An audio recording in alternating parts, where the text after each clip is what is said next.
The screaming and cheering of the crowd is deafening as you are all carried by the skeletons out of Bonington.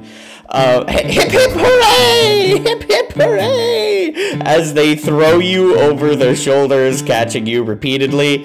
There is confetti that is being thrown in different directions. You see one skeleton weeping softly. An older grizzled skeleton is smoking a cigar and salutes you as you pass, and a long parade of skeletons having streamers and fireworks, confetti. There are banners with your faces on them. Carry you out of Bonington. Make way! Make way! Make way for the heroes! Make way for the 3 children that single-handedly solved all of our problems in an afternoon! Huzzah!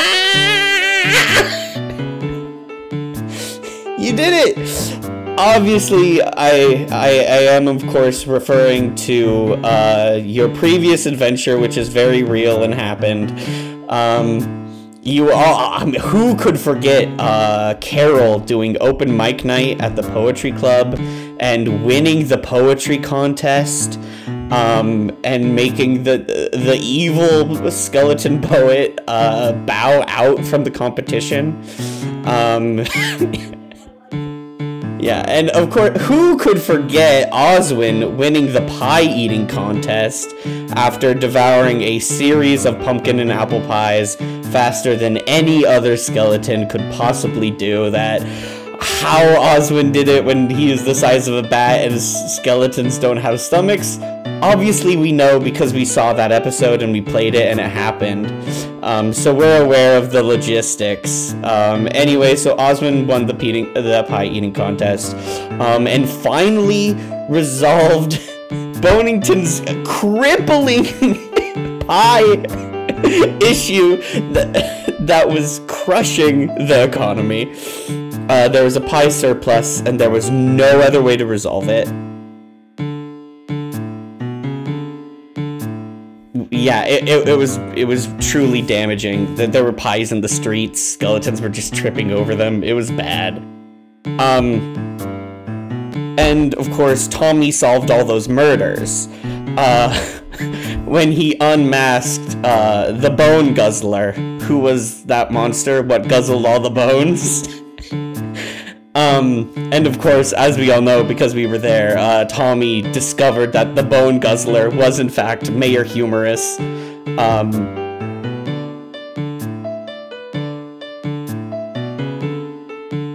Yeah, unfortunately, he did bone guzzle Eddie Dedder, and Eddie Dedder is gone. He was bone guzzled to death.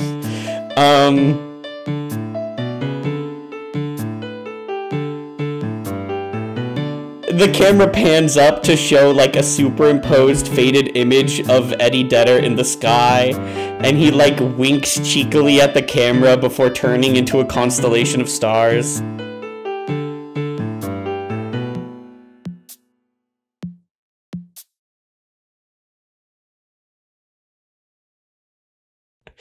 Huzzah!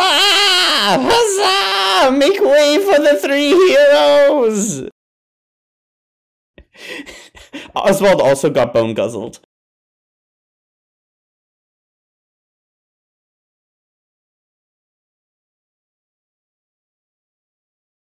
The camera pans up to see a large, faded, superimposed image of Oswald in the night sky. He winks cheekily at the camera and then turns into a constellation of stars also. They look exactly the same, no one can tell which is which. And they're like, and now we don't have to worry about any of the laws anymore now that the evil Mayor Humorous has been sent to jail forever. Yay! We are going to tear down the city hall and reinstate Bonington as an anarchist commune. Yay! There's much clapping and applauding. Again, you see skeletons weeping. One skeleton picks up a baby skeleton and puts them on their shoulders, and the baby skeleton reaches for you and says, "When I grow up, I'm gonna be just like you."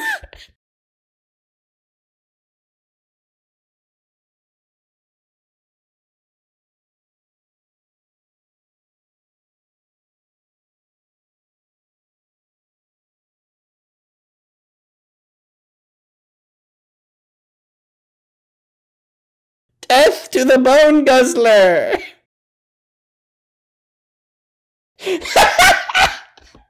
Now that Mayor Humorous is locked up, he can't make any more oppressive laws or bone guzzle us anymore. Yay!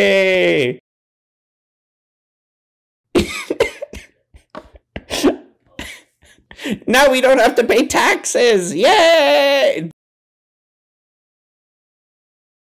The skeletons start throwing gold doubloons into the sky. It's a showering gold doubloons.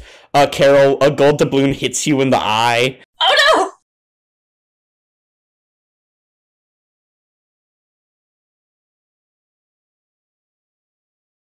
no! Yeah, absolutely. Oh yeah, I want to catch as many as I can. Osmond, you grab a gold doubloon.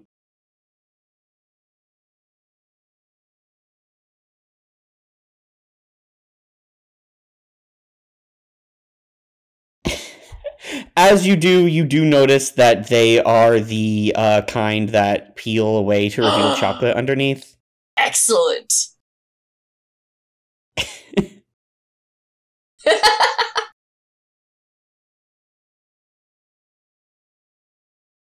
And thank you again for breaking the curse on the pirate's treasure so that it could be turned back into chocolate. We love you.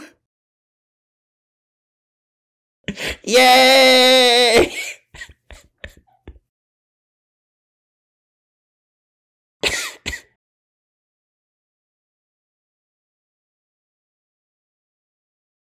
One skeleton screams and rips their shirt off.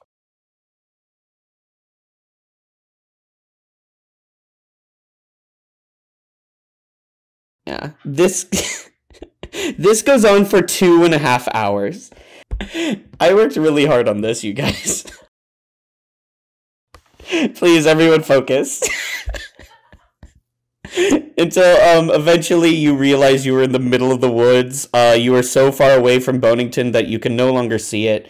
So we don't get any more of that iconic Bonington skyline, what with all of the great landmarks and features of Bonington that we remember visiting before, like the clock tower. I think there was a clock tower there. It seems like there was a clock tower, probably. Or the city hall, which is now being burned down. I think so too. I mean, when Tommy solved the murders and and unmasked the Bone Guzzler to reveal it was Mayor Humorous. I do think that is an all-timer moment that probably will be remembered in the series for a long time. But yeah. And when Tommy like artfully explained to all the citizens how Mayor Humorous guzzled all those bones, that was pretty great. Just like yeah. Yeah, exactly. No, of course, of course. We do not speak of bone-hurting juice in Bonington. It's forbidden. And now that you are looking around and you are realizing you cannot see Bonington and you're kind of in the middle of nowhere, the skeletons immediately toss you onto the ground and all leave and are gone, except for Bonathan, the trusty skeleton that helped you in all of your previous adventures. Everyone loves Bonathan.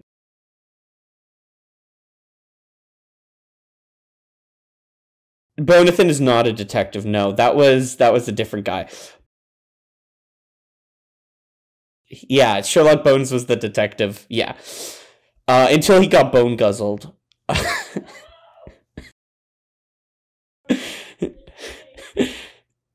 The camera pans up to the sky to see a large painted superimposed image of Sherlock Bones, who winks down at the camera and then turns into a constellation of stars.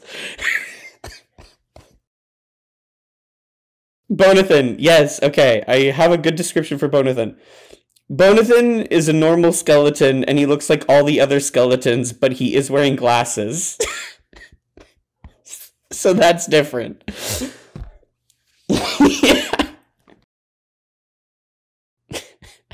Hello, my dearest friends, Carol, Tommy, and Oswin. Yes, absolutely, that was the deal. Now that you resolved all of our town's problems in a single afternoon, we promise to send you to the Skeletorium. Wait, that wasn't what we agreed on. You said we were going to lead us. Yeah, you gotta go into the Skeletorium. That's where the great Halloween spirit resides. Because he's been imprisoned there for all time. You go in and you ask him for a wish, and then he'll grant it to you if you solve his 3 riddles. I don't know.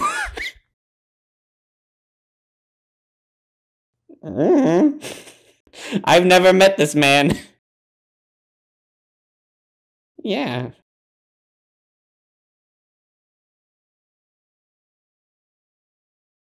Oh yeah, because you were like touched by one of the passings of the seasons, and it like represented the end of your childlike innocence, and now you are fully fundamentally aware of the decaying of all things and how time inevitably ravages us all.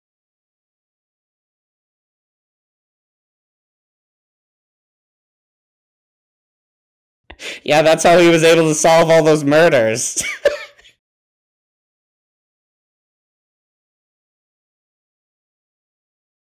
Yes, I'm Bonathan.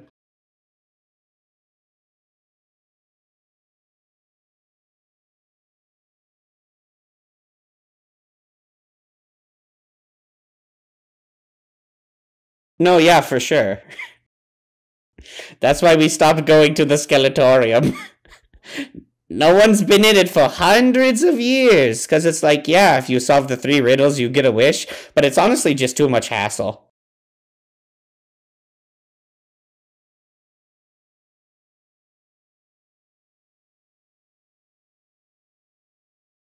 Absolutely not. I have to get back to my wife and children. My beautiful wife, Bamantha.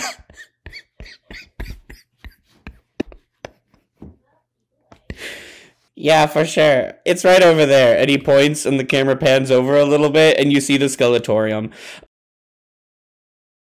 It is a large skull-like structure carved out of obsidian.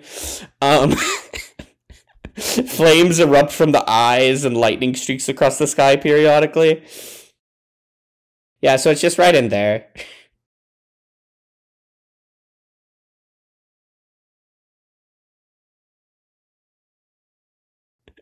Okay, bye. Bonathan reaches into a bush nearby and pulls out an old-fashioned penny farthing bicycle. He hops on it and then he pedals away and disappears into the distance. Okay, this might as well happen.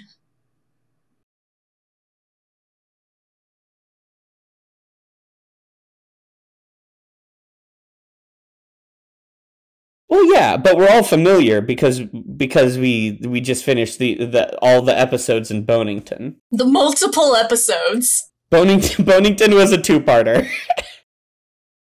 But Tommy then also looks to Carol and goes, I didn't tell you because you'd freak out. Anyway, let's go do this thing. You freaked out. You're freaking out right now? Yeah, yes. Shush, shush, shush. Let's just go deal with this because I am tired. I do want to just go to bed. I just want to go to bed.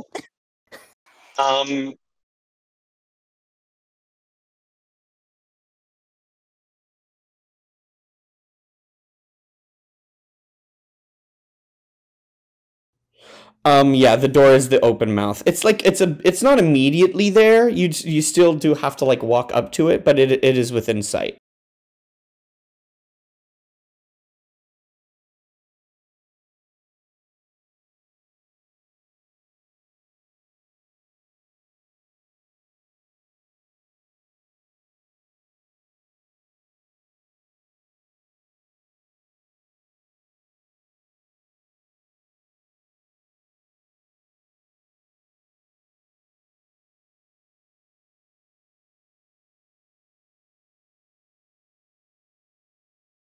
Does my worry is the idea that maybe if you go too far, there might be something, and then we won't know about it because it's too like you get caught in something. That's kind of the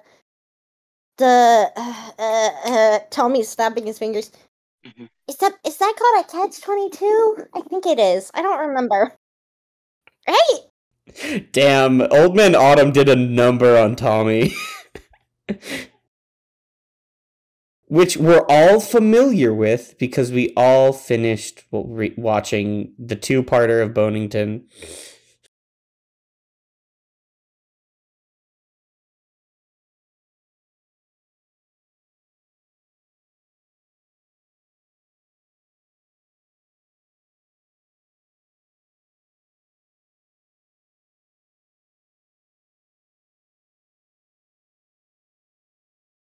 For sure.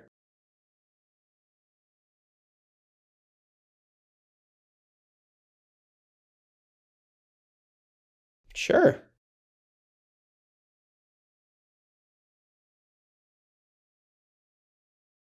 You've broken one of the ancient rules, which is using the move force expert indoors. And for your hubris, you are immediately killed.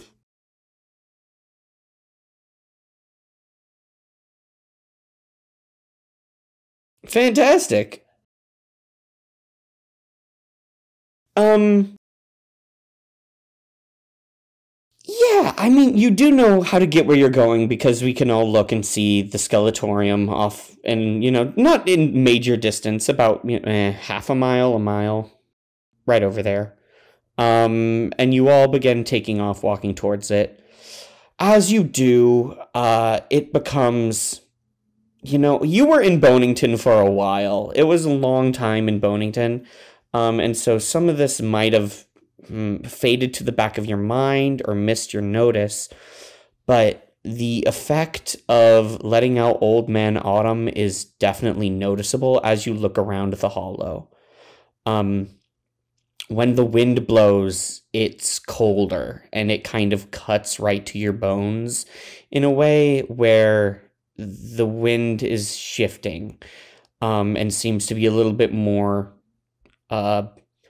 not even brisk, but like brutal. more and more trees has lost their red, gold, and yellow leaves and are now just gray, dead wood stretching out into the night sky, which now I guess has three skeleton superimposed images on it forever. Um, and so you're seeing more and more of these dead, barren trees that are just gray wood, no leaves. And as you were crunching along through all of these leaves on the ground, more and more of them are kind of slipping and sliding away to see more of that deteriorated, like decomposing black debris underneath it that you all saw around the tower in Witchville. And as you are walking and breathing, you see the heat of your breath making mist in the air as you walk. Those small clouds start filling. The air smells less like apple cider and cinnamon. It smells a little deader, mustier, but there's something else, something kind of spicy or maybe peppermint, kind of in the very, very back of the kind of taste of this cold night air as you walk along. And then you reach the very serious Skeletorium. As you walk up and you all look up at this big skull-shaped rock, again, flame gouts from the eyes and lightning flashes across the sky. And the entrance is just the open mouth, and then a stone staircase leading down. It kind of looks like the Chamber of Secrets from Aladdin, but like not a cat. Wait, what? I said the Chamber of Secrets. Oh my gosh. Yeah, the Cave of Wonders. I'm sorry, I'm really tired from writing all of that stuff about Bonington. Um, I, would- uh, I feel like even though Tommy has still has gone through all this, there's still that hesitation because in the long run, Tommy is still 6, and even though he's lived a life in his head, it's still the dark is still scary to me, even though I know there shouldn't be anything really. I'm still scared of it. Yeah, fair.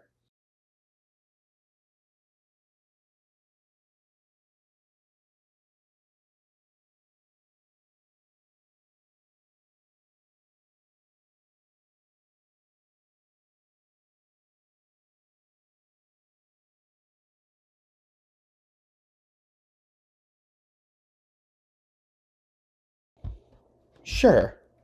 As you go, as you're walking along, um, you see old like lanterns and torches nailed to the wall, and as you pass them they burst into orange and purple flame alternatingly as you go down the steps, and at the bottom of the steps you see a well-appointed living room from, you want to say, like the 1930s, just like a very old-fashioned, kind of ripped out of time living room. There is a rug, there is a crackling fireplace. You see various bookshelves lined about, and a coffee table that has a dish full of 1920s candy in it.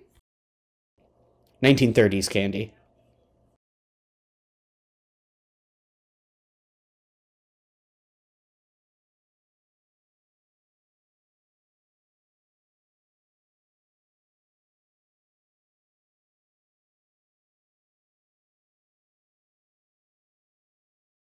It smells fine to you, Oswin.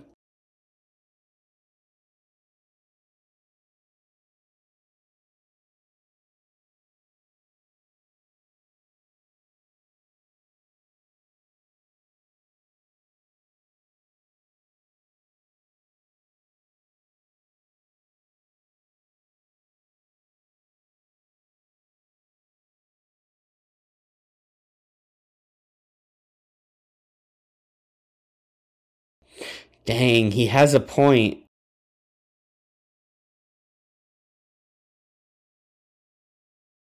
You all think about it, and that is how it works. Dang, crazy.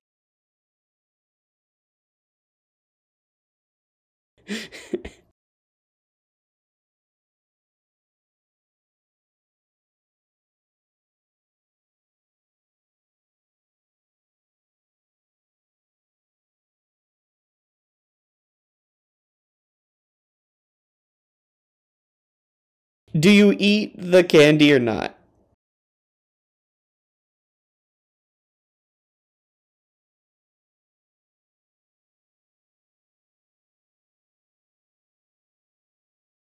Mm-hmm.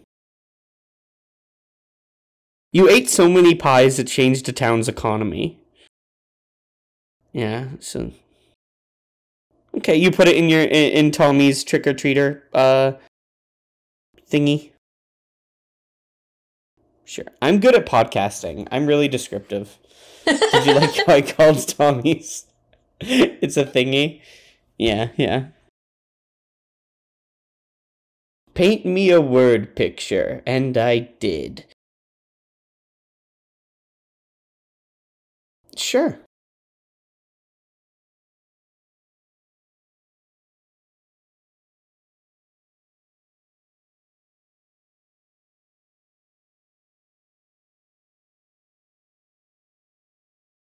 I choose trick.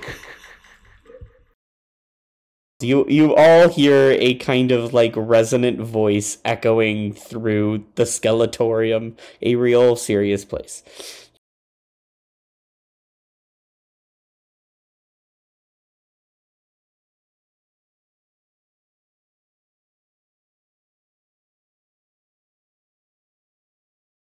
Name yourself.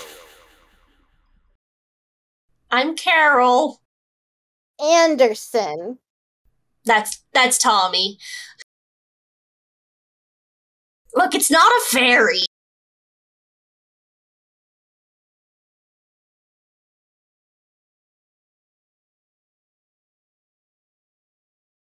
I am no mere skeleton. I am the Halloween spirit. I am one of the greatest and most famous denizens of the Hollow. I am the Pumpkin King.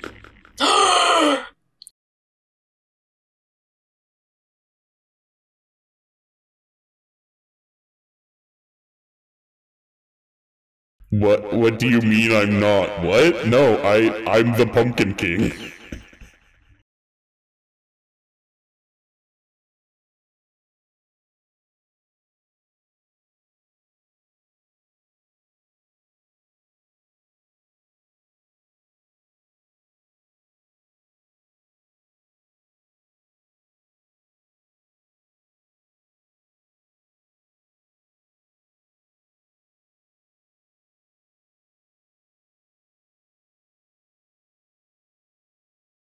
The heck you mean I'm not the Pumpkin King?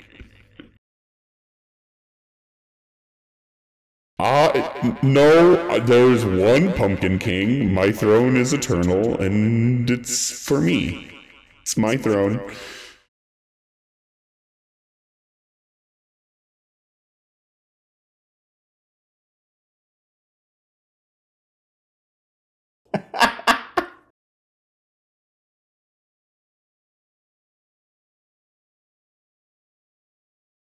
How dare you! I have been trapped in the Skeletorium, a real and very serious place, for eternity. I have been bound in the strongest chains of candy corn for 1,000 years.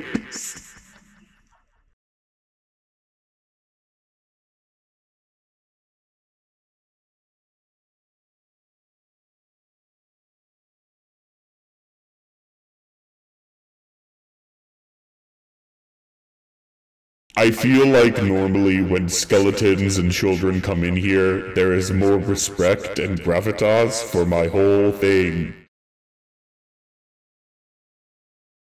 See, that's kind of what I'm talking about, right? Like, I'm an immortal amalgamation of, like, a holiday spirit, right?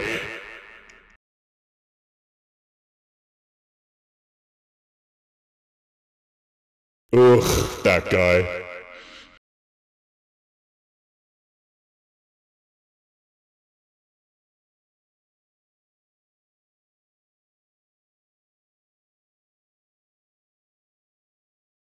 You can't get diabetes if you're a bat. That's science. That's just science.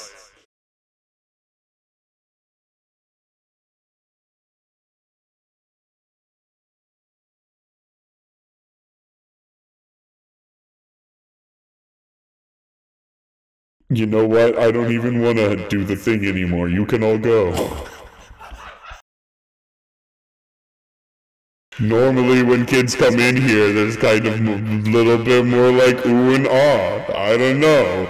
But call me old-fashioned, but I liked it when people come in and do the patter with me.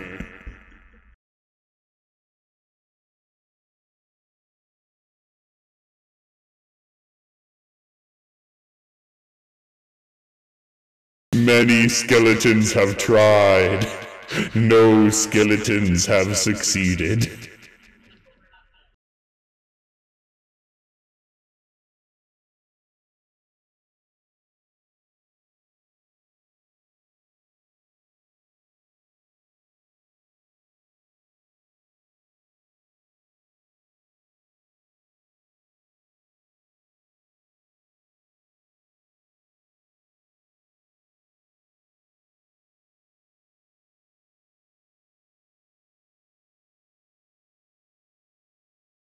Dang. I'm sorry about your whimsy.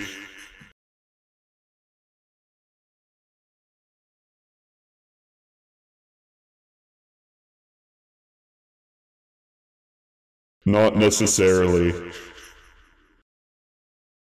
There is no intrinsic cosmic law to the universe. Goodness has no inherent value except what you ascribe to it. Halloween is not about goodness. Go to Earth Day or Christmas if you want goodness. That's not what Halloween is about.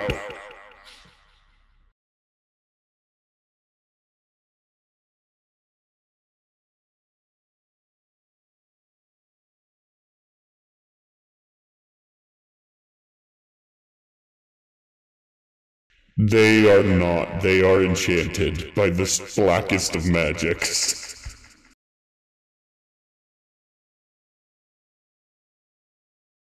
No, you were just hearing a voice. There's not even kind of any pumpkin stuff around.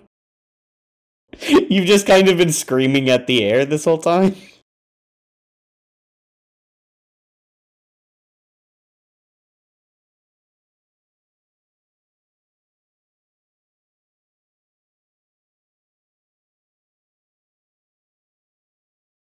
I hate those guys.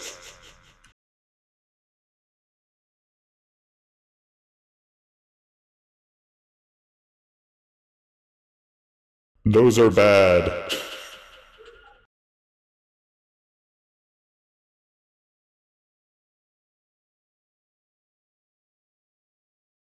Dang, that's crazy.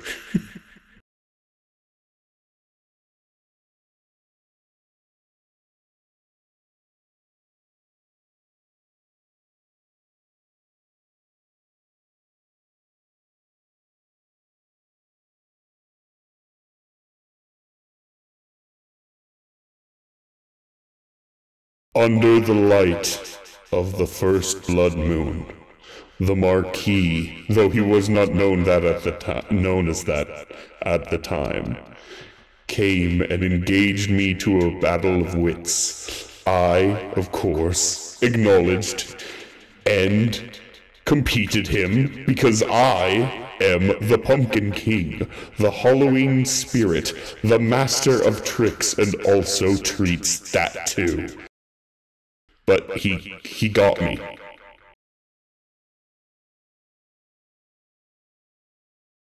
No, I made several really good, calculated decisions. Classic trickster stuff. Good spiriting.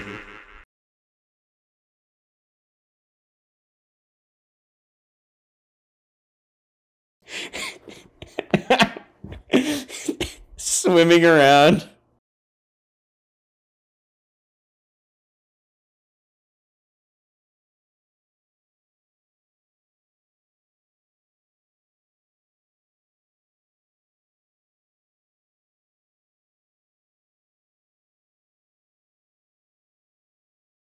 You don't want to hear my cool backstory? You don't want to hear about how the witches danced in the red light and covered my body in candy corn chains? I was dragged screaming from the clearing in the glen. They threw me down the stairs. I'm trapped in the Skeletorium.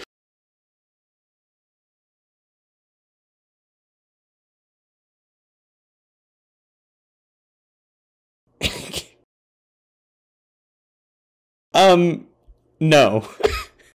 Absolutely not.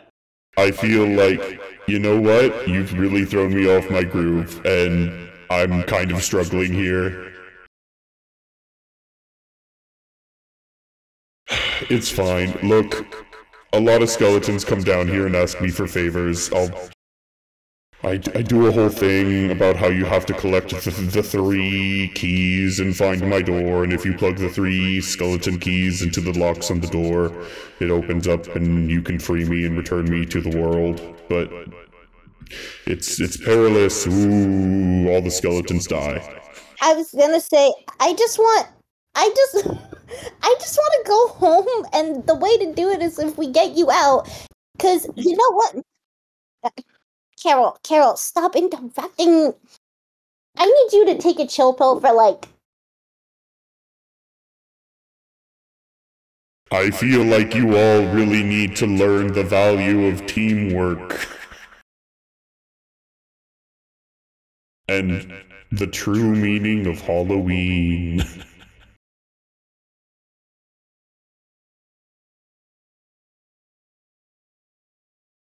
No, yep, that's it. That's the true spirit of Halloween. It's tricks and treats. Those are my 2 things. No, I'm just saying, there's more to it than just that, because part of Halloween that makes it fun is being with friends. Like, it's more fun being in a little group than going by yourself.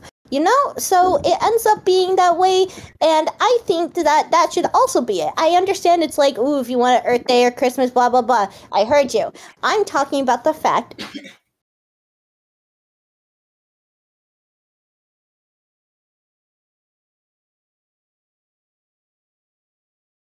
There is no fun in Halloween. There is no spirit of togetherness. There is simply tricks, and there are treats. There are the tricksters who claim their treats, and there are those who are deprived of them. You know what? Actually, I am the Pumpkin King. You suck.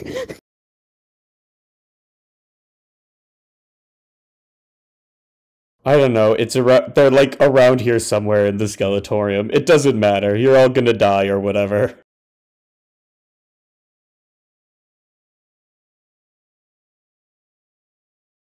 I don't think breaking the 4th wall was kind of part of the humor palette for this. I think we mostly played it pretty straight that way, meta-wise.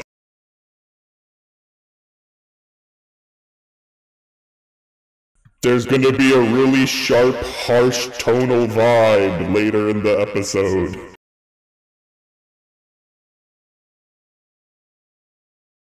Sure. Look around.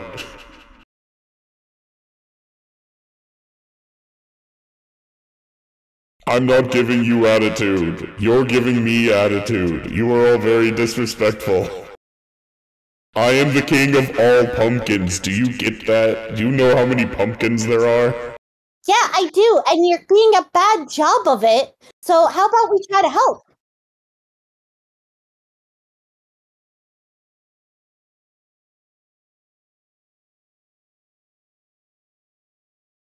No, the first thing I said was I choose trick, but potato, tomato. That's okay, Carol. I am going to. Tommy, roll gander. Tommy, I want you to lead the look around. Yeah, no, Tommy is really tired.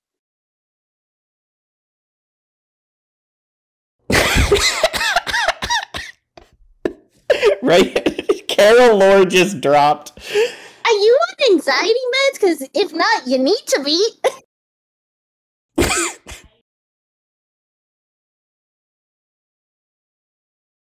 Say a lot of things, but we're gonna just keep moving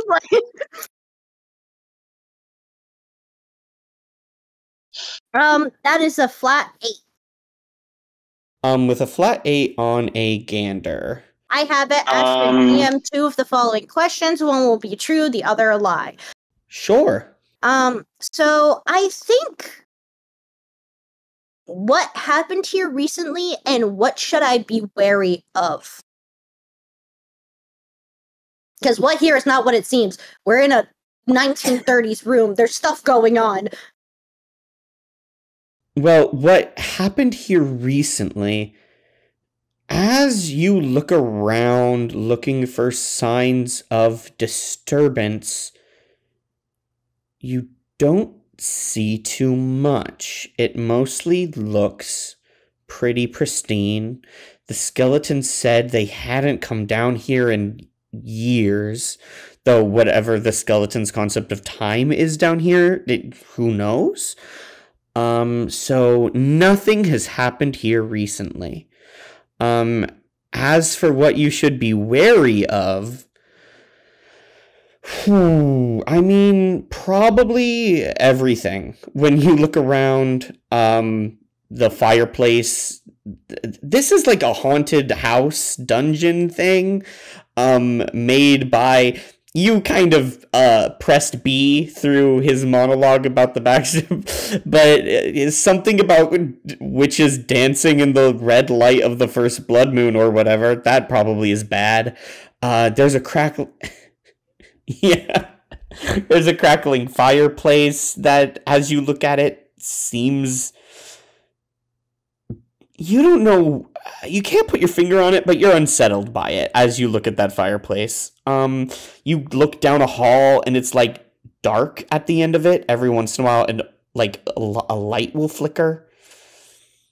Yeah, nothing is going on here, and you should be very wary of everything. Okay, I think what the... And one of those is a lie. I feel like with that, Tommy would, I think looking at the fire, because that's the one that's most like, something's off about it. Tommy would pick up one of the candies and kind of like hold, like, you know, when you have like a baseball in your hand, you kind of throw it up a little in your hand. Tommy would do that with the candy and then just chuck it into the fire. Whole baseball. There is a small gout of fire and popping sound. And you burn a little bit of chocolate and plastic. Hey, rude.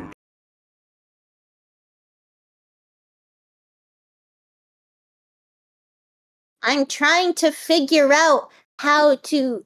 This whole place seems extremely flammable. I don't do that. Carol, put it back. You're extremely flammable. Please.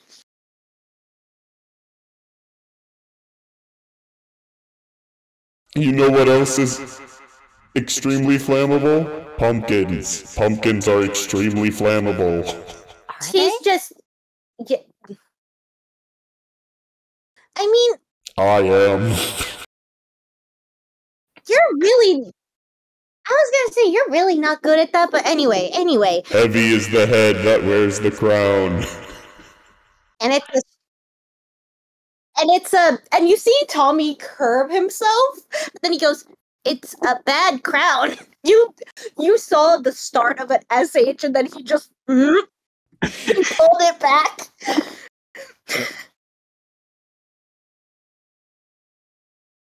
Okay, Carol, roll gander as you march down the dark hallway.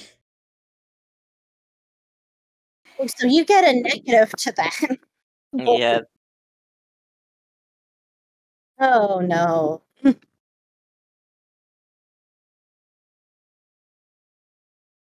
Oh. Yay, Mark Experience! That's the name of the show. Tommy and Oswin, you watch as Carol, very in a harumph, pulls her flaming stick out of the fireplace, turns around, marches right into the dark hallway, and disappears into the darkness, never to be seen again. Just instantly vanishes, gone. The light flickers and illuminates the hallway briefly. There is no Carol in the hallway. Absolutely vanished. Like that. Hey,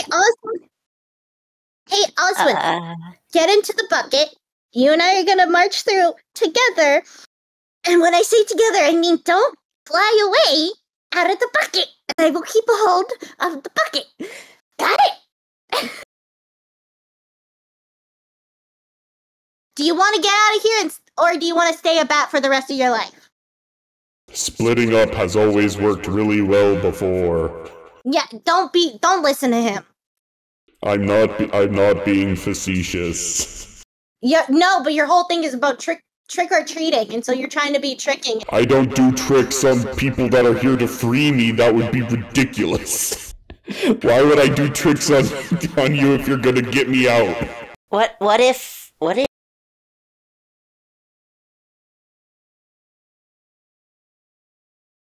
That's what I would do. And puts Oswald in the bucket and goes, no, because I'm also really scared. There should be a survivor to tell your stories. Okay, Oswin. I think this is a skidoo, Oswin. Roll skidoo. I am holding him down. Tommy wants to hold him down. You escape but create a complication. You leave something behind, you take something with you, you create tracks, etc. Oh, I have a great you escape but create a complication. Oswin, you leap out, you fly around the room, and dive, let's say, do you want to dive down the hallway, or do you want to dive up the fireplace chimney? Tommy, you watch as Oswin leaps from your bucket, flitters around the room in kind of a panic, and then shoots up the chimney, gone, never to be seen again, vanished. Trying to make it so we stay together. And then there was one. Tell me, false Pumpkin King. So far, I'm doing more Pumpkin King than you are. You haven't been doing anything for what? I've been... If you were supposed to be the king of tricks, you wouldn't have gotten yourself into this in the first place. He's crazy crafty. And, spooky, too. He is spooky, I know. Anyway, I'm gonna go down the hall to try to find my sister, and you're going to just suck it up and learn that no, you're the spirit of Halloween, you're not the Pumpkin King, because you would be better if you were. So I'm gonna go. You would be better if you were. Cutting. And Tommy, you march into the hallway. And well, you're all really tired from your adventures in Bonington. Tommy was already tired after the witches. He was already getting grumpy, and then he lived a whole life and died. That's true.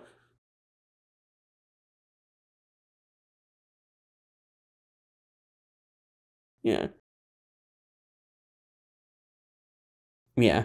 Don't forget that he had to solve all those murders. Yeah, exactly. Tommy had to solve all those murders, and now Oswald, instead of, hey, sticking together and let's all go in there, has now separated himself and is stuck in a chimney somewhere. So now Tommy, gripping the bucket for dear life, is going through the dark hallway. Yeah, so, Tommy...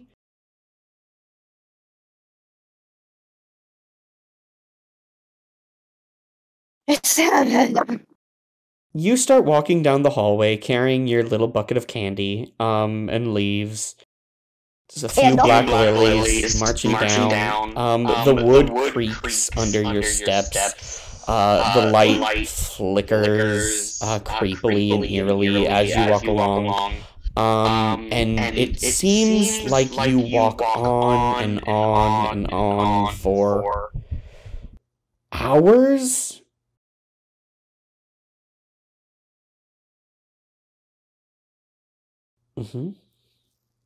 Not yet, because there is the flickering of the light, and when you turn around, Tommy, you do see the dim light of the living room and the fireplace.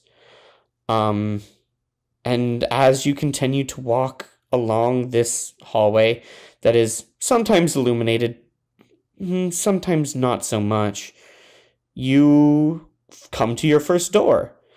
It looks like a plain wooden door, but hanging from the door handle is a little wooden sign cut into the shape of a pumpkin, and painted lovingly with care on it is the name Tommy.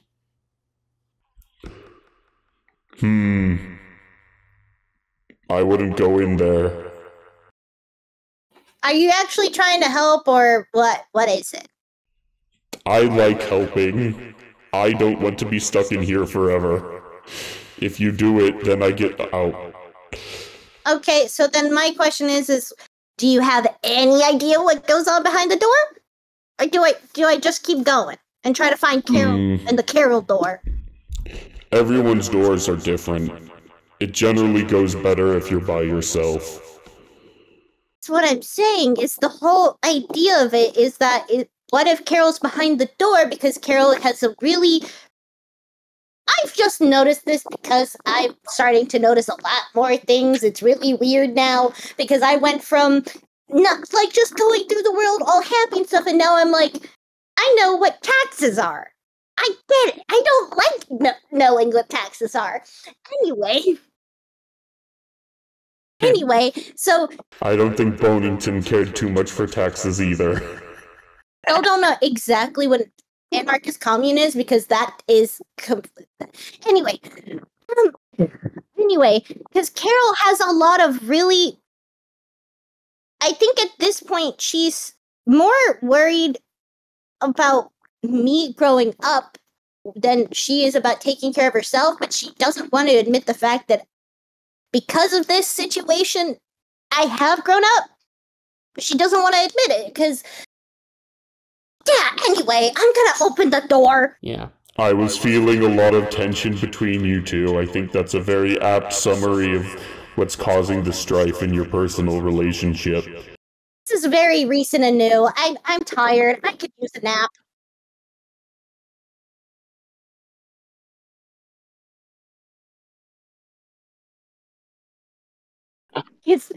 Anyway. All right. You want to open that door? I open the door. Tommy opens the door. See you on the other side. And you open the door and the darkness swallows you whole. Carol, you are wet. There is a dampness that is all over your body and your costume. It is clinging to your skin in a really uncomfortable way where it's almost so humid it's like sticky. And your feet are entirely submerged in water. As you look around and the darkness clears as a single light bulb clicks on above your head, you see you are in what appears to be a kind of basement? Like a cellar, maybe? And it is filling with water slowly. As you look up, you see there is a drip, drip, drip from the ceiling. You look around desperately and you see there is a old-fashioned water heater that has ruptured, and there is water pouring from it into the room, and slowly and steadily the water level is rising.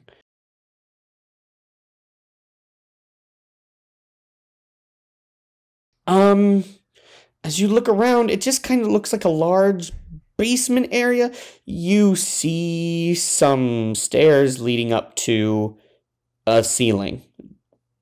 There is, like, they just go perfectly up to the ceiling and then stop. There is no door, there is no, like, hatch or walkway or anything. Just kind of a staircase to nowhere.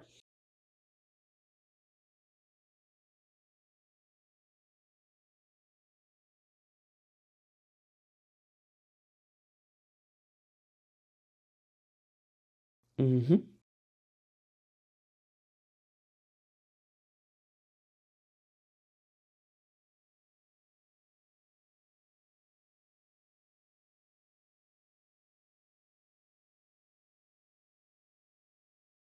Mm-hmm.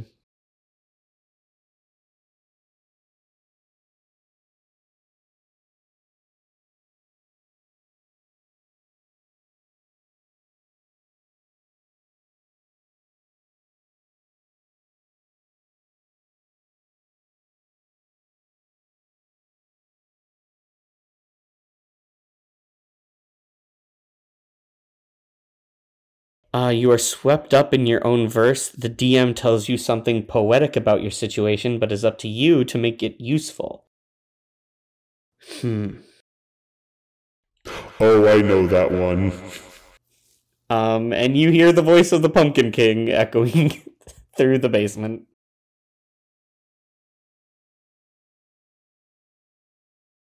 Hello, Carol. Water, huh?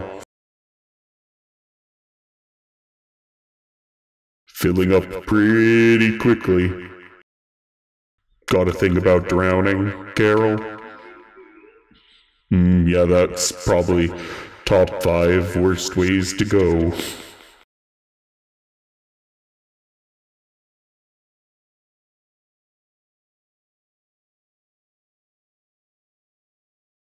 Careful, that's probably hot.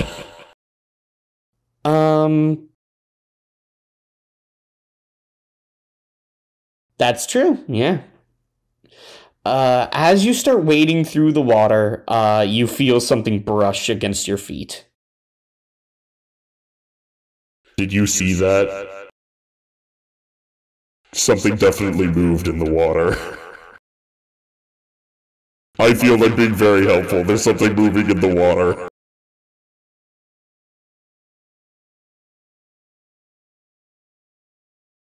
You hear a splash behind you. I think it's getting closer. No, it's kind of higher up, but, you know, the water level is raising. Eventually it would be.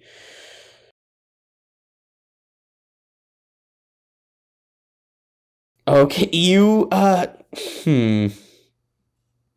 what is climbing? You know what, let's do skidoo. Let's do a skidoo.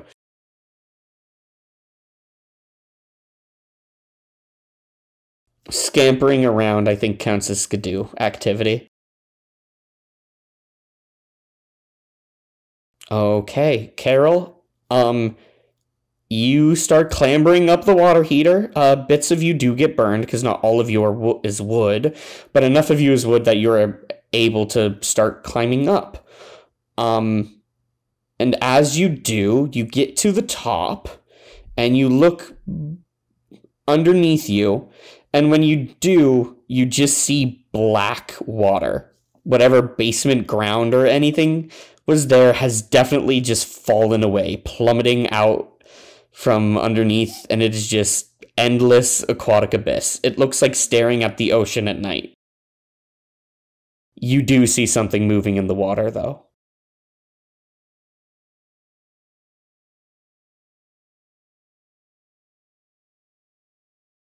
That all seems pretty bad. Have you tried a trick?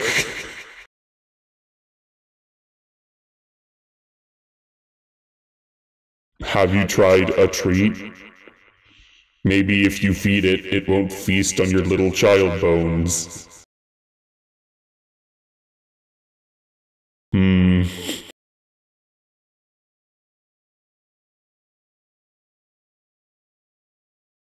Do you think you're maybe more focused on Tommy having things because you feel that you've lost your chance to have things? Classic case of projecting to me.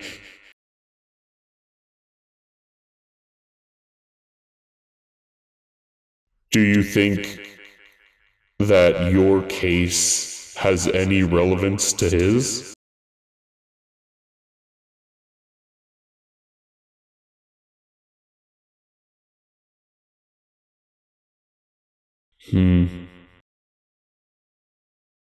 Kinda seems like your happiness and his happiness aren't necessarily linked. There is no seesaw of happiness in the universe.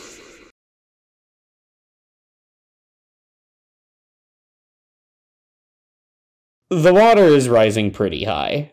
It's about a third up the... There are no cracks in the walls.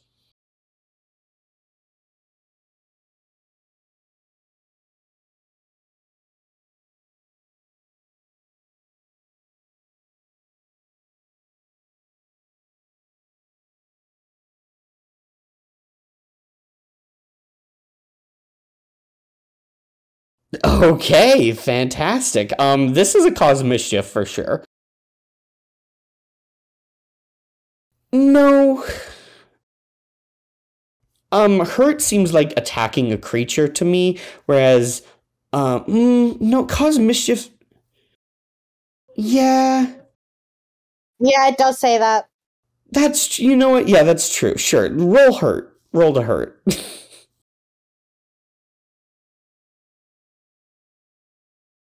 Sure.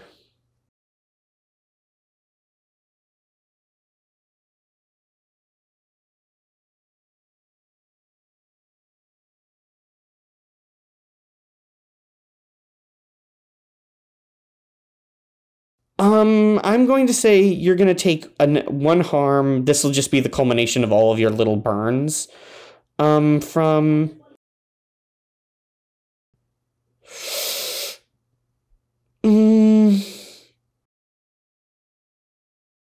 yeah, no, this is just gonna... You're gonna take...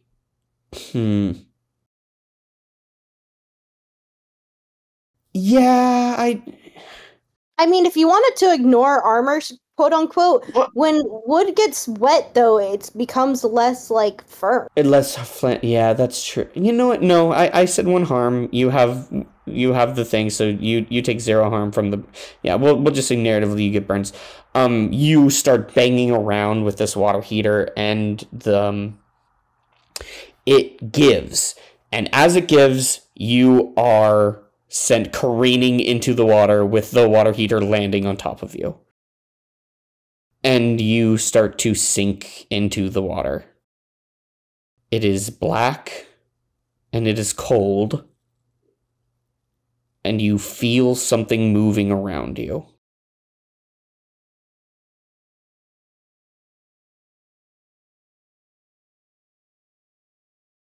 I don't think that's a good...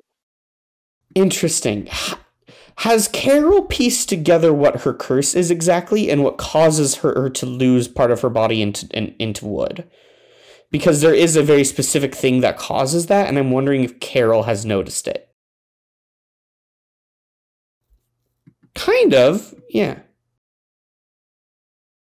Not exactly, but you're both very close, but not necessarily right on the money. But I think that is enough of that, on the target, if not the bullseye, that Carol has, the neighborhood of what does it.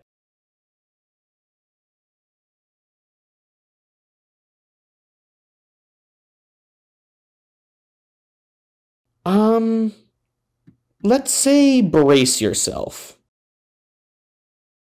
Brace yourself is what you roll when you're facing your fears, right?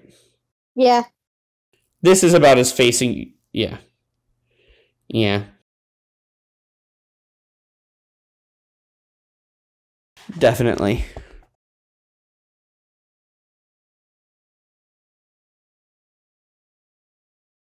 Very middle. 7, you cancel 1 incoming harm, but you garner the attention of the attackers.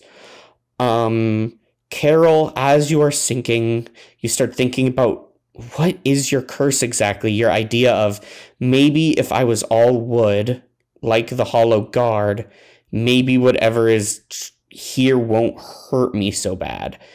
And as your body kind of turns and shifts in the water, you make eye contact with something. And we're going to cut away from Carol to Oswin. Yeah. Oswin, you are sucked, rolling in a spout of smoke and heat, all the way up the chimney until you are spat out into a greenhouse room.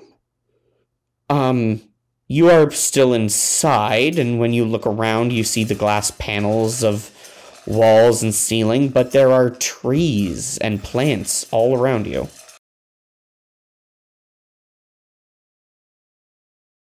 And you land smokily into this, like, greenhouse.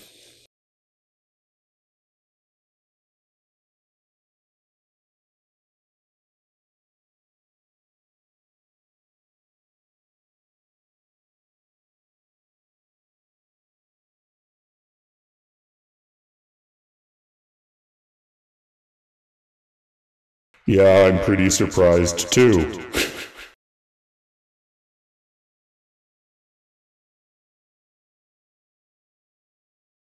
Really insulting, but okay. Thank you. It kinda seems like your other friends don't very much.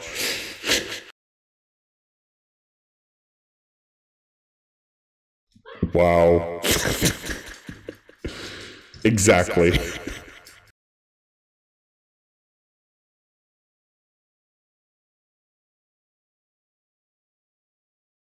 You get my whole deal. Oswin, you know the true spirit of Halloween. It's candy and tricks. You get it, man.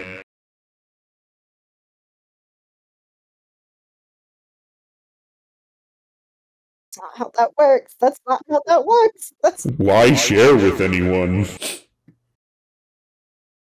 Oswald is gonna stay a bat forever at this rate.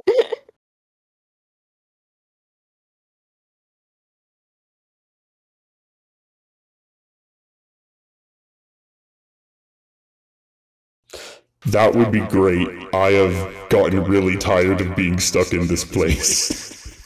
And every once in a while a bunch of skeletons come down here to bother me, and then they leave or they, vanish into a room never to be seen again.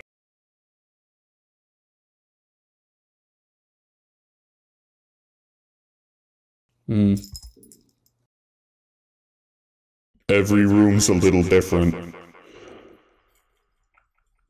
I don't know, look around, you might find the key. Sure. Yep.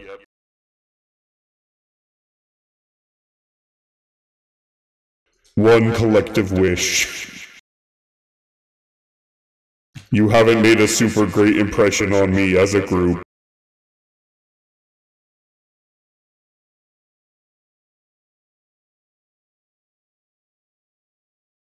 Yeah, I guess if Carol and Palmy die or whatever, they wouldn't be around to specify.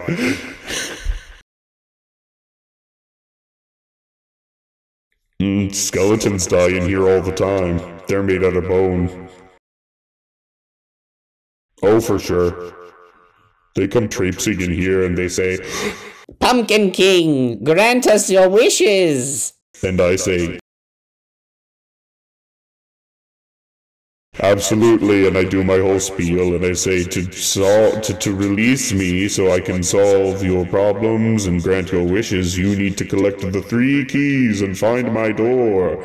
The task will be perilous. And they're like, no, for sure, I got it. And then they wander off and they go into a room.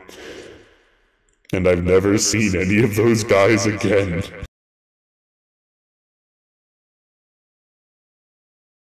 Wings. Absolutely. Real gander.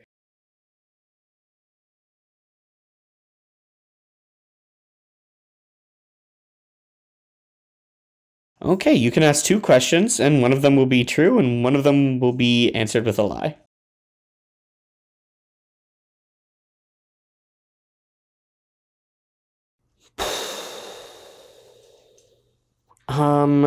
What you should be wary of is you hear a deep growl coming from somewhere in the greenhouse. Just a deep-throated, just... As for what here is not as it appears to be, this all seems pretty standard stuff, honestly. You knock on a wood, you knock on a tree, you're like, yep, that's wood. You look at a leaf, green. This all checks out. Honestly, with how it's going, yeah, this all checks out.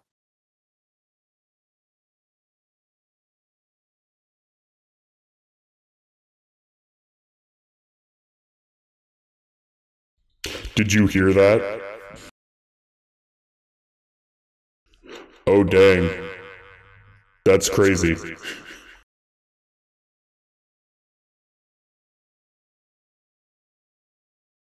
Bones? Weirdly, no. I'm great at tricks, but I'm not even sure what I'm looking at here. This thing is gnarly.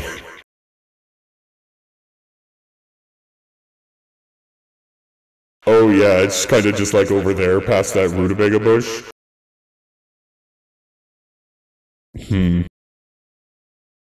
I'm not sure what breed that is. No. Man, it's we shouldn't have split up. Oh, here it comes. And you see, slinking out from behind a bush, which definitely isn't a rutabaga bush, but you know what, you're gonna let it slide, gosh, calling it a dog is generous. It is a big, burly, 4-legged creature, certainly. There is no fur on it to begin with. It just has emaciated, like pallid green at some parts, bruised in some others, skin that hangs off of it like a sheet. Its head is roughly dog-shaped, but there are no eyes on it. It just has a long, extended snout full of multiple rows of teeth. And bright green drool and slobber hangs down out of its mouth, kind of dripping solidly from it. There is no tail on this creature, but there is a collar that is wrapped around its neck, and there is a bone-shaped thing hanging from it that just says Fido.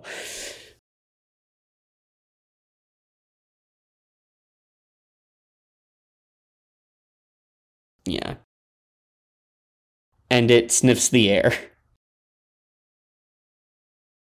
Listen, if it's a dog, I'm gonna love it. Another deep-throated growl comes from it. It sniffs again. I think it's picked up your scent.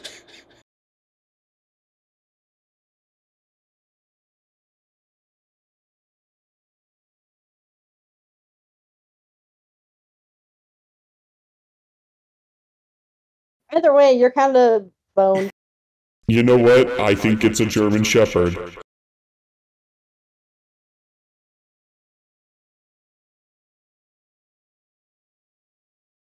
Labradoodle, maybe. You see the beast called Fido hears your little scurry, and immediately whips its head around towards the tree you're in. and begins trotting over to the tree eagerly. It starts sniffing around the tree eagerly. It's kind of circling you, getting closer and closer. Why don't... Yeah, it stops at the root of the tree, stops sniffing, and then looks up. If it had eyes, it would be looking right at you. Yeah.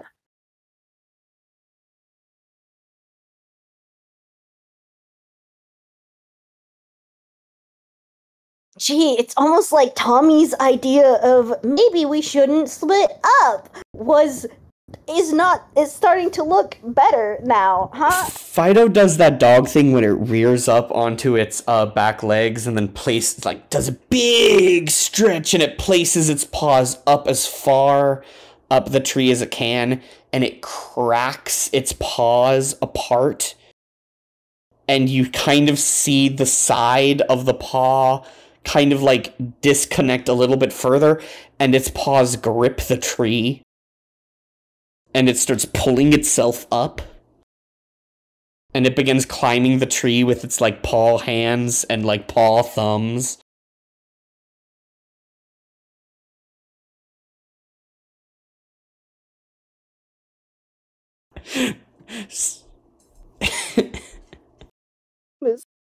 Can't do. Oh, You got a 4?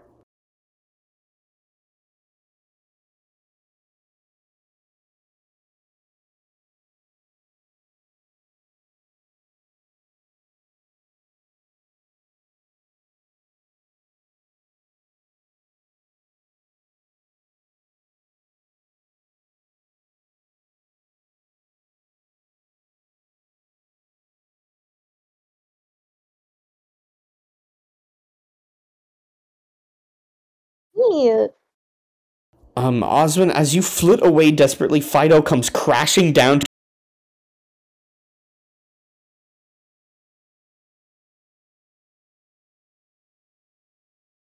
Not Osmond's. Okay, Osmond flits away.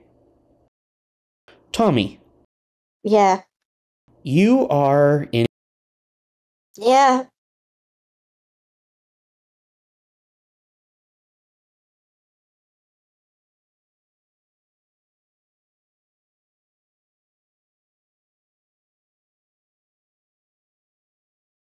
This is advanced darkness. I'm sorry. This is advanced darkness. Everywhere you look is just entirely featureless void.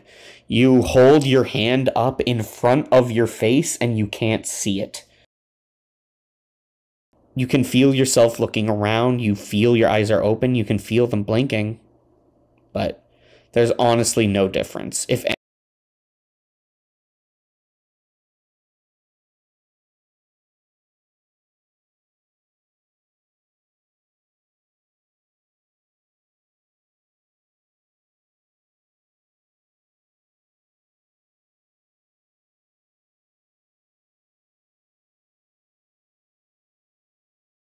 Yeah.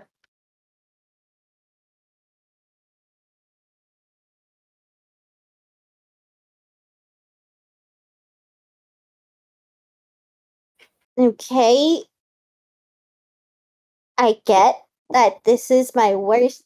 This is bad. Thing. You know what's kind of silly? Is that I never got rid of this fear when I grew up.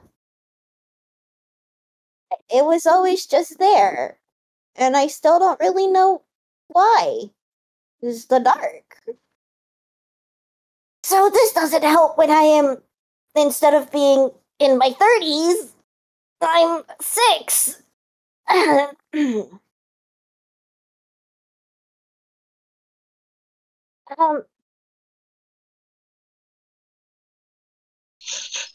Yeah. you hear the Pumpkin's King voice echoing from around you.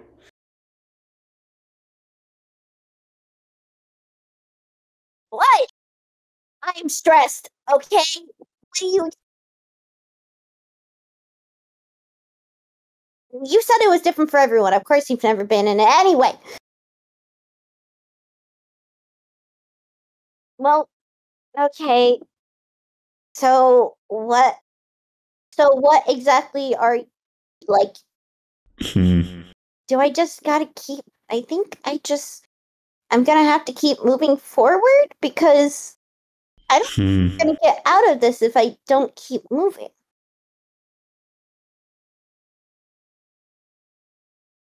I didn't think so. Maybe next time they should just listen when I say don't split up. It works better when you split up. Are you sure? You said a lot of them die this way. So That's true. They die quicker when they're together. Who knows? I've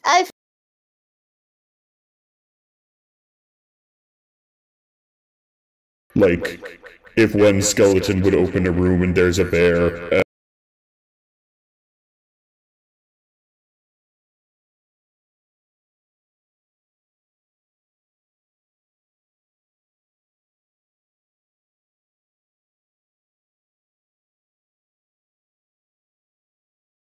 That's where Tommy does start laughing a bit.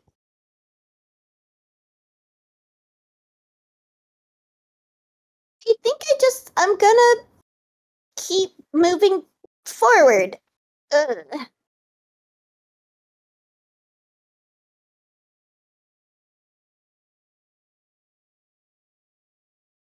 I'm aware of that, but if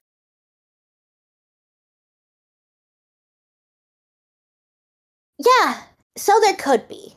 There could also be a door where I find my sister, or Oswin, or I find you, and I'm able to help, or the key. That's One place, and I don't keep moving. So I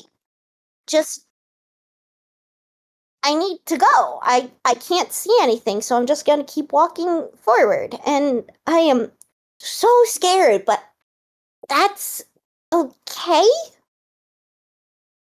Which direction are you going? I'm just gonna keep walking the way I was. I'm not going to... Like I said, it might be, but it could be the right way. I think you should turn around. And go where? I can't see anything. How do I even know turning around is the right way? Don't they say if you ever get lost, you're supposed to stay in one spot? It's easier to find you that way. And who's gonna find me? Who? Carol went off. My parents aren't here. Oswin ditched. No. But that, I don't know how long that would be. And I just want to go home, take a nap, prepare for the whole conflicting feelings of knowing my parents are getting a divorce, and just keep going, because that's kind of what you do even when you're scared. You kind of just have to keep going, or else you're not gonna do anything. All right. Yeah. Tommy, you set off? Yeah, I know. Yeah. Can't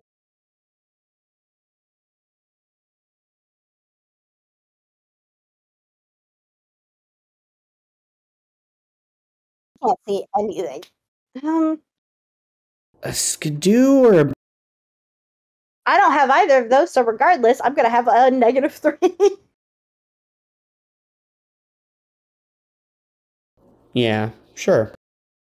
Okay. And no matter what, I have a -3 to this, so even if I roll fantastic, I'm gonna get a medium success. I would have gotten a 9. I now have a 6 because I have -3. So, experience.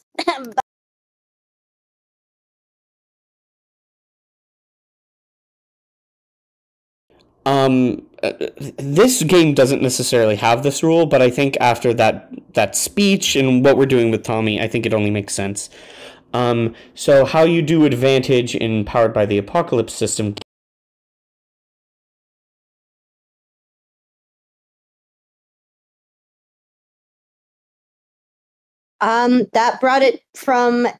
That brought it up because I had rolled an 11, so I got an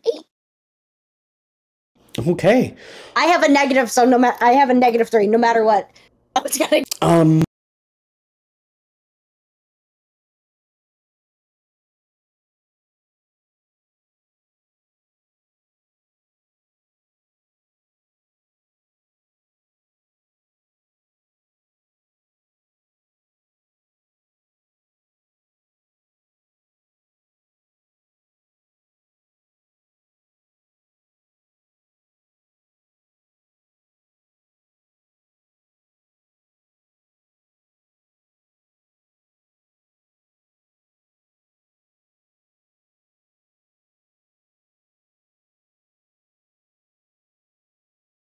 And every once in a while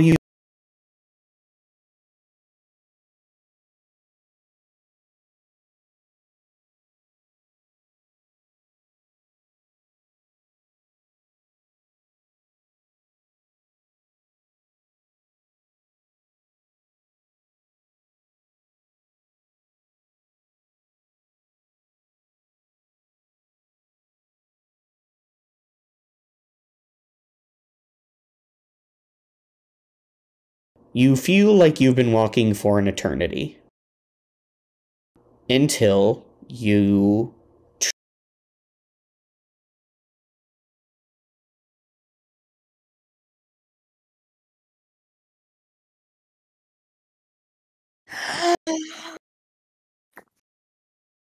And Tommy he gives that gas and that laugh. He goes, I did it! I did it!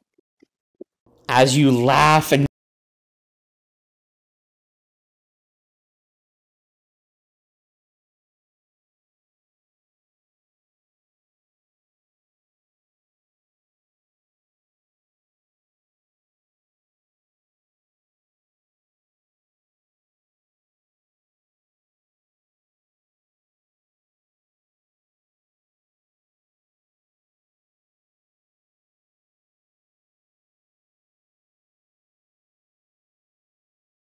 I did it. And then Tommy just like hunches forward.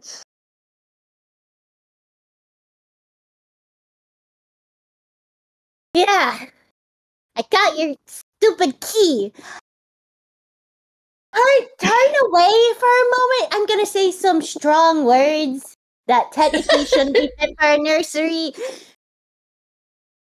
I just say,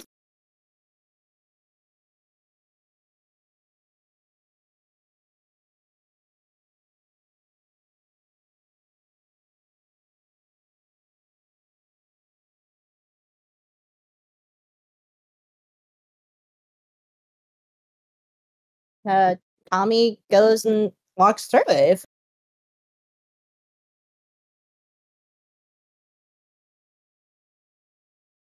you are drowning. No, you are not turning to wood.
Absolutely.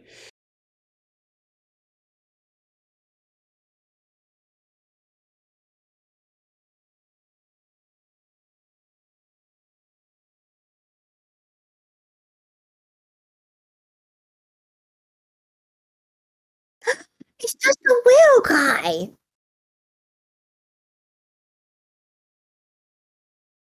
I was gonna say that my new friend.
Horrible. Horrible. This obviously was built in the 70s. Horrible.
But yay.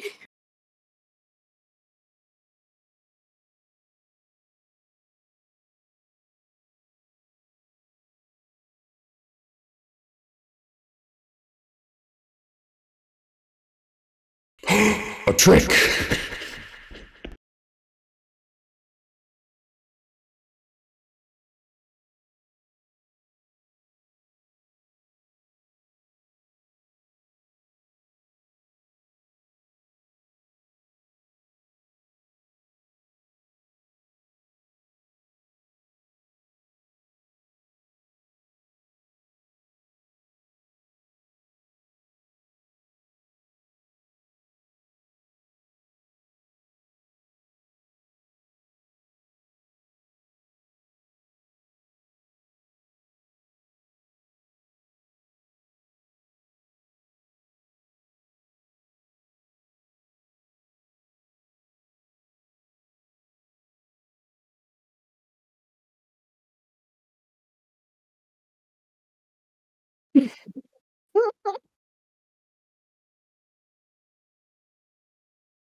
Will Oswin die tonight?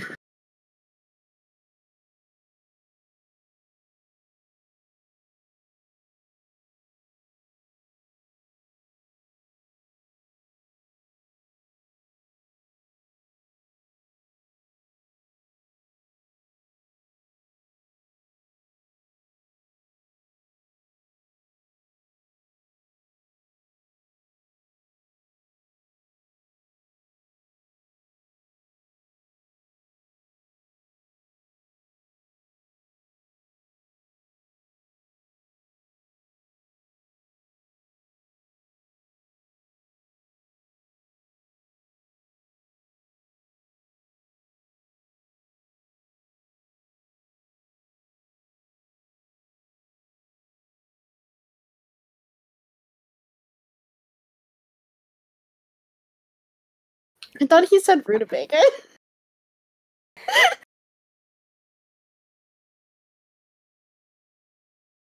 It's a third different kind of bush.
How are you so hungry? What?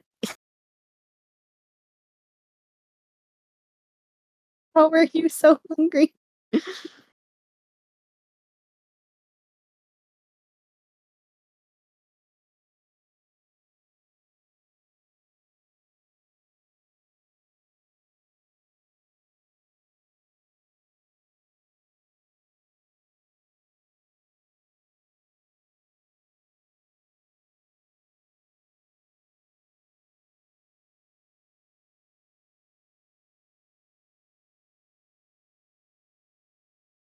Give the dog the pumpkin. It's not that hard.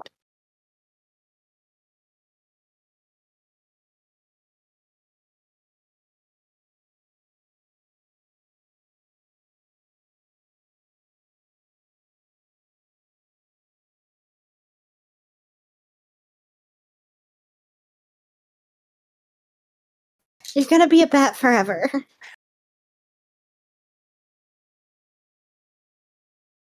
No, I know, but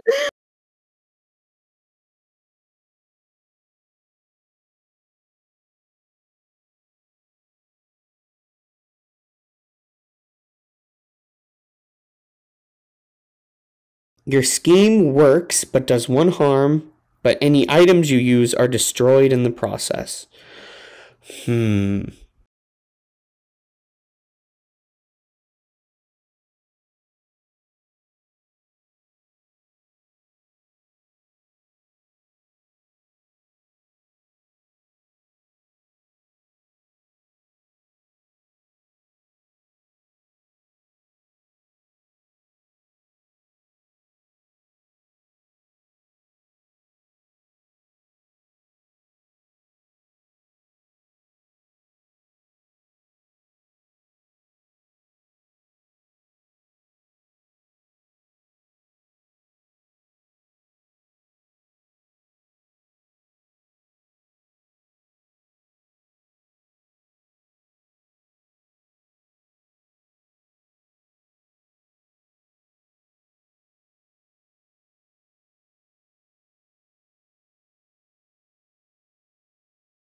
Sure.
Mm-hmm.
I'm already sitting.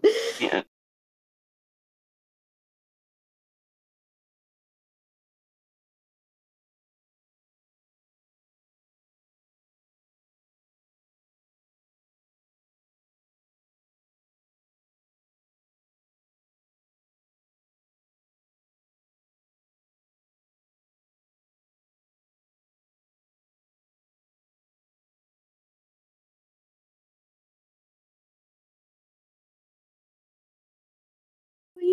He doesn't want to.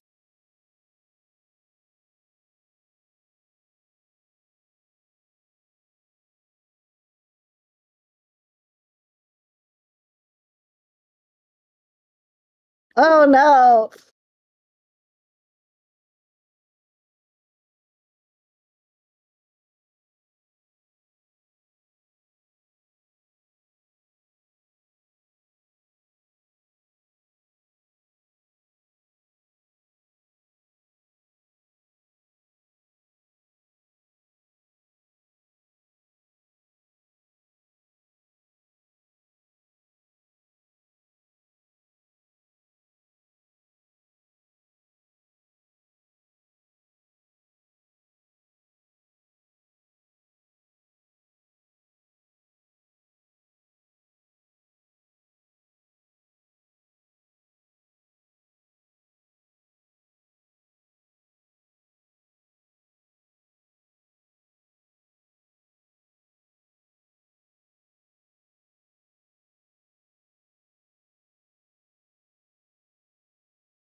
Yeah, I'm fine.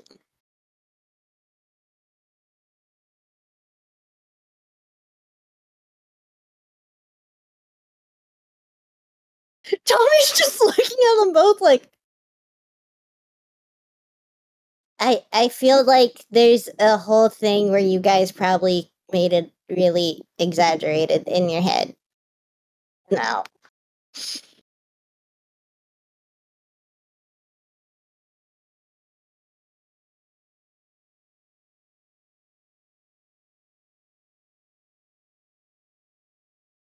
That's not what I meant. It's not. I couldn't even see my own hands. The Pumpkin King was what the Spirit Halloween Pumpkin King. At this point, I don't care. He was talking about maybe you. I could have walked off a cliff. It was scary. That was. But yeah,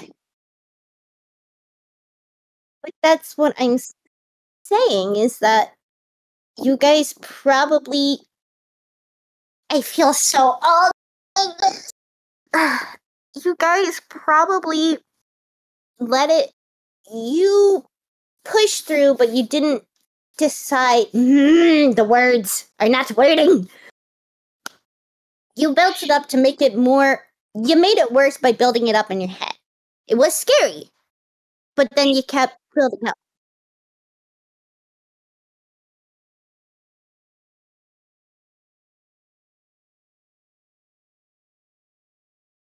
Yeah, and Tommy just.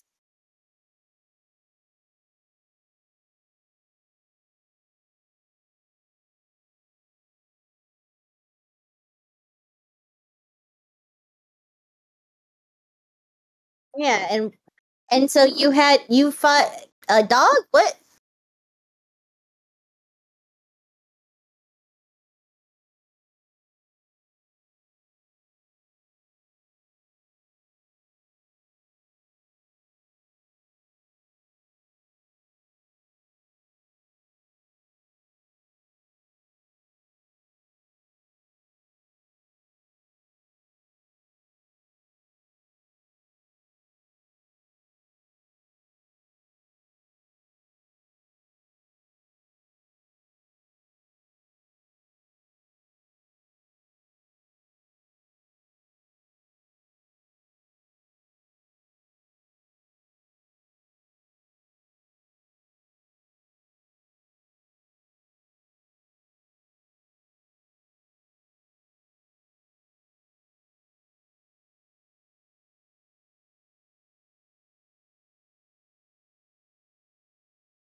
You're more of a jack-o'-lantern than anything. They're carved out pumpkins. They're not.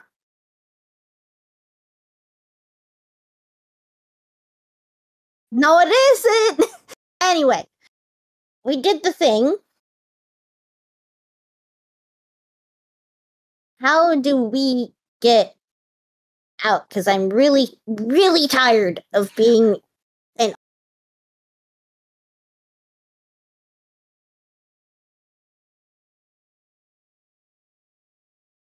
Hey,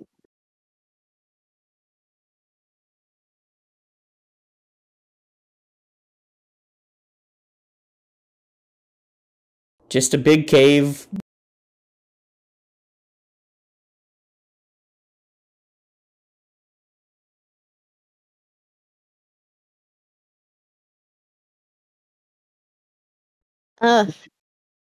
You got tricked. You got.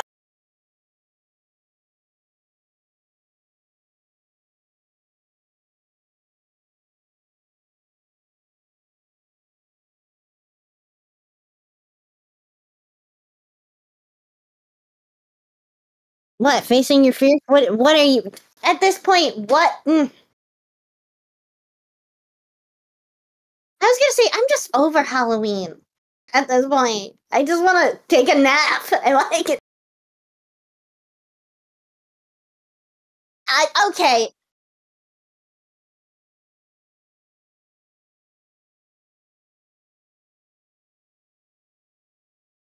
It's normally Halloween's really fun.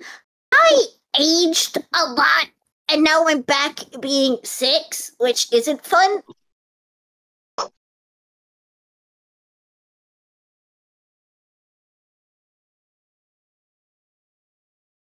You said it was ending up being it was trick or treat. I still think that I think it's also facing your fears. We all had to deal with facing our fears and getting through it. So, trick or treat.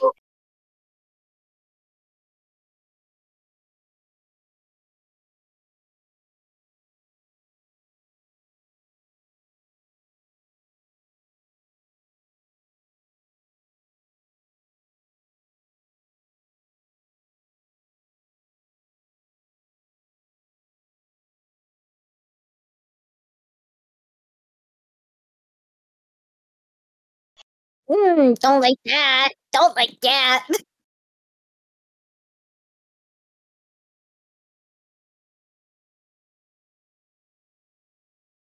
Hmm.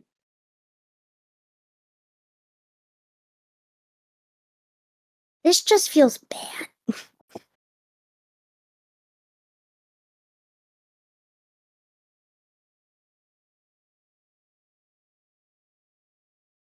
Well, well, hold on. I want to go home, and I know Carol does, but I think we have. This has been stressful. I mean, Oswin, you've been joining us to try to get home and get out of here, but then you try not to, and I'm a little trying to work together here.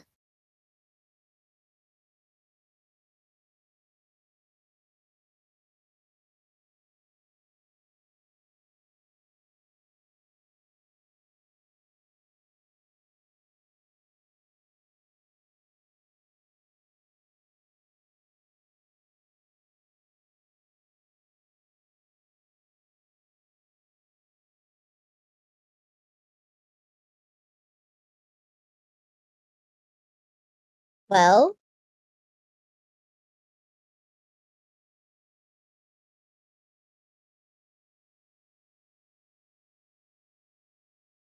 I mean,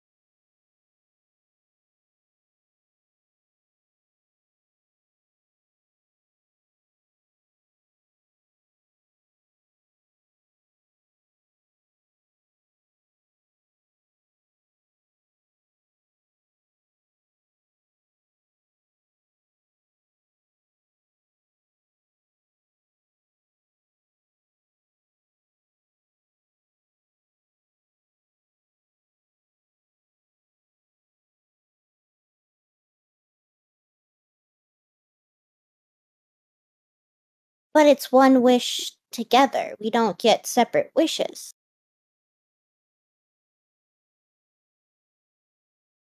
So, but that's when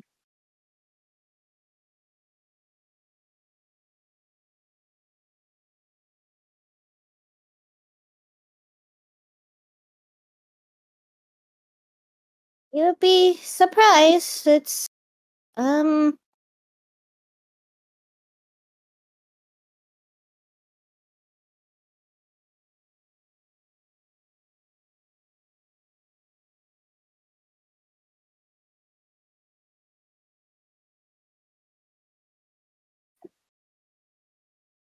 I mean, and we've pissed off. Mhm.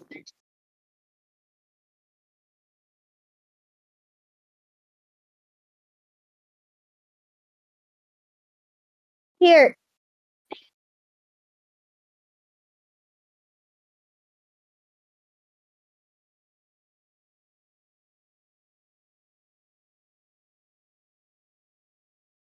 If there's one thing I know about the Hollow, it is that kids don't stay kids. But I think that's true for where you come from, too. but we don't turn into things that, we stay human. Do you? Well, when we go back, not here. Do you? Yes, I've lived it. Thank you very much. We stay human, but we change because that's how life is. Staying here, you're stuck. Staying here, the marquee gets you one way or another, or you're stuck in a small spot like Dahlia, or you lose yourself like I don't remember her name, the lull witch lady. You forget who you are like they did, and you end up no longer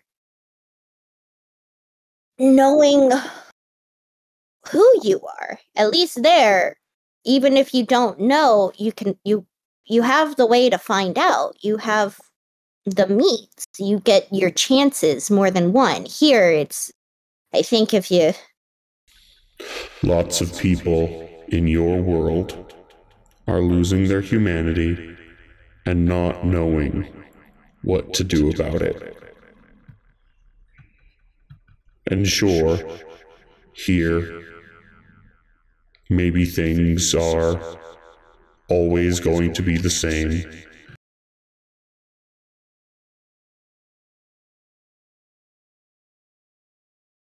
but that there's not. That's what I'm saying, is that keeping yourself like that is limiting. Yep, people are gonna people. I can't say that there aren't gonna be jerks or stronger words, but Oswin is here, and I think Carol might have an aneurysm if I say something. But here,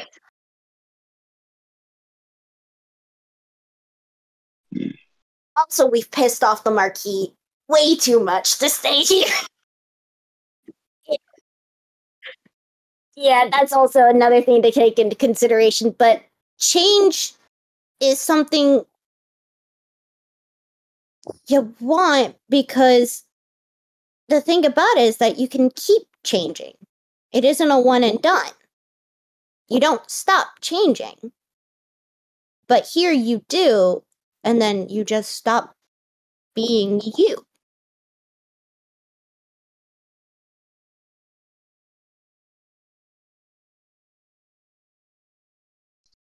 We think- understand that, but this is we're having a philosophical discussion for Oswin to have some thought, okay? This is a group decision.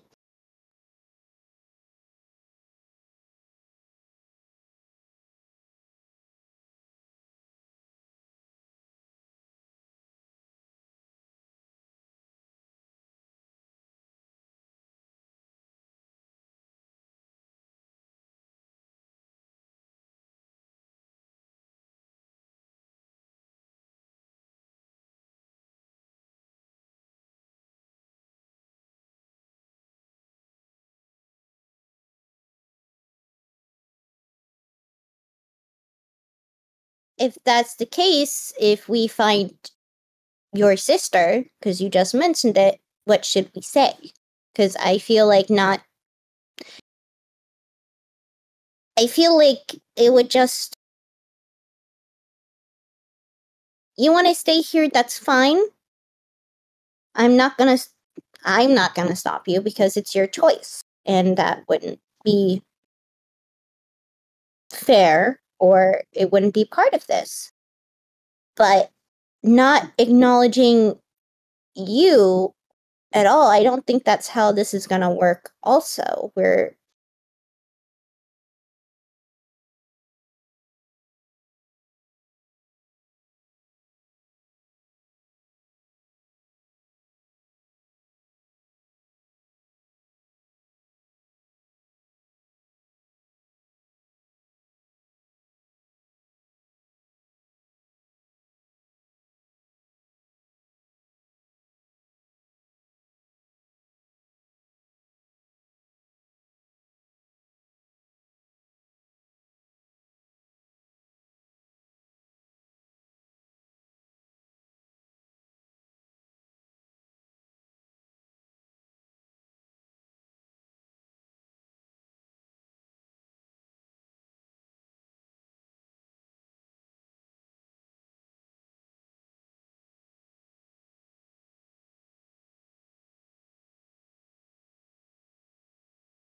I feel like we do, before we go, have to address the whole marquee thing, because I don't think you're gonna get off scot-free about that.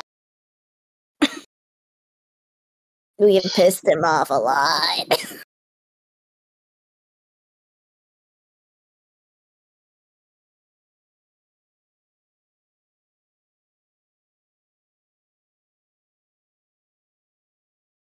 Yeah, and we've been just really, yeah, a lot of things. We put the sun in yeah, we put the sun back and the moon back.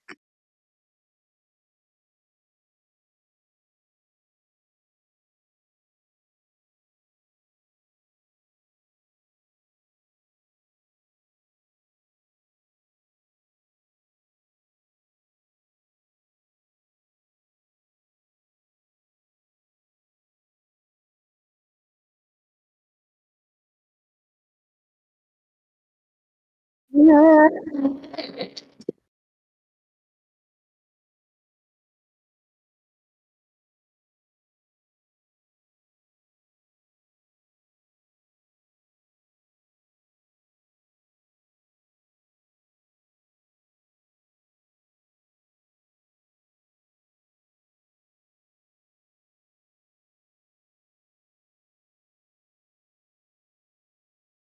That's Carol. Carol, this is Carol. At this point, I would like to hear what he has to say.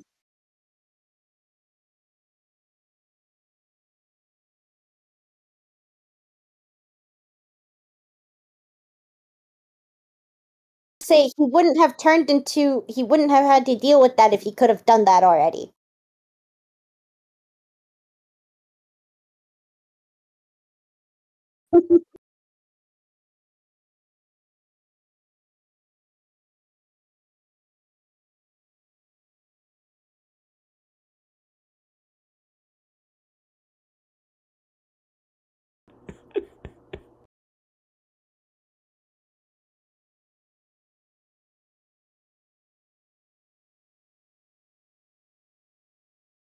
Oh, we had a heartfelt moment. The Pumpkin King just was like trying to hurry us up, but we had a heartfelt moment.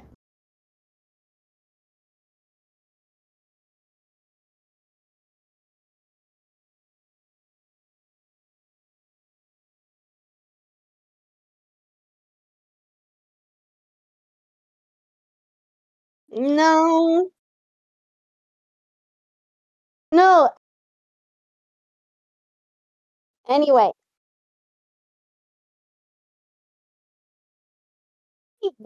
you said what was the next one about about dealing with? You said the marquee pointing us in the right Yeah.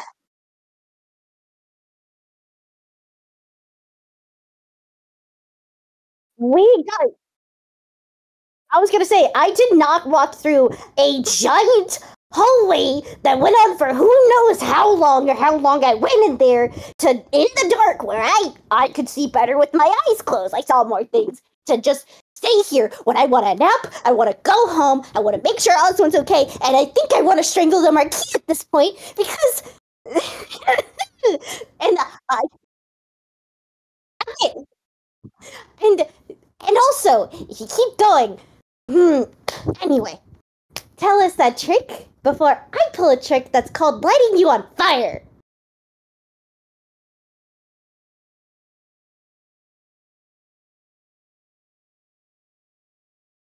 I swear, if you're the Marquis.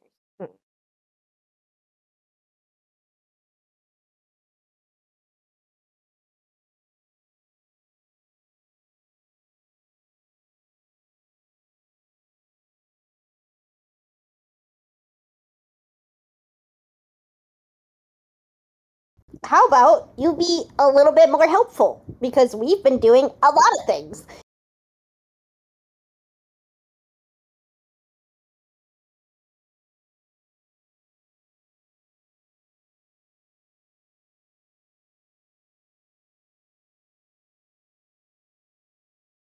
Well, obviously, I'm gonna nab it.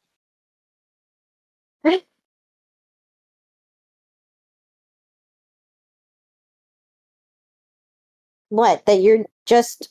What? That you're not really the Pumpkin King? You're just a jack o' lantern that can do things like that?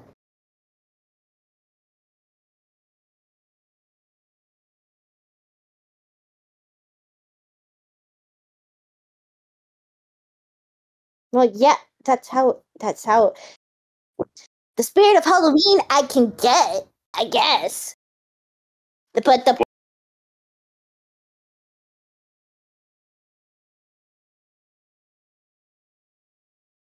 cared about being set on fire. Dang it.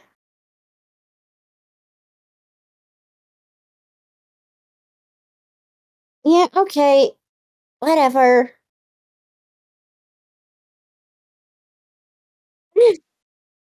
If he's a spirit of Halloween, he's gonna be fine. If he's not actually and he was bluffing, mm, then he did that to himself. I don't know. Long live how the to- Pumpkin King, Tommy. I mean, There's only one Pumpkin King left. It's you, Tommy. I know, yes.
The Bone Guzzler from last episode.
I was gonna say I love this actually, like a lot.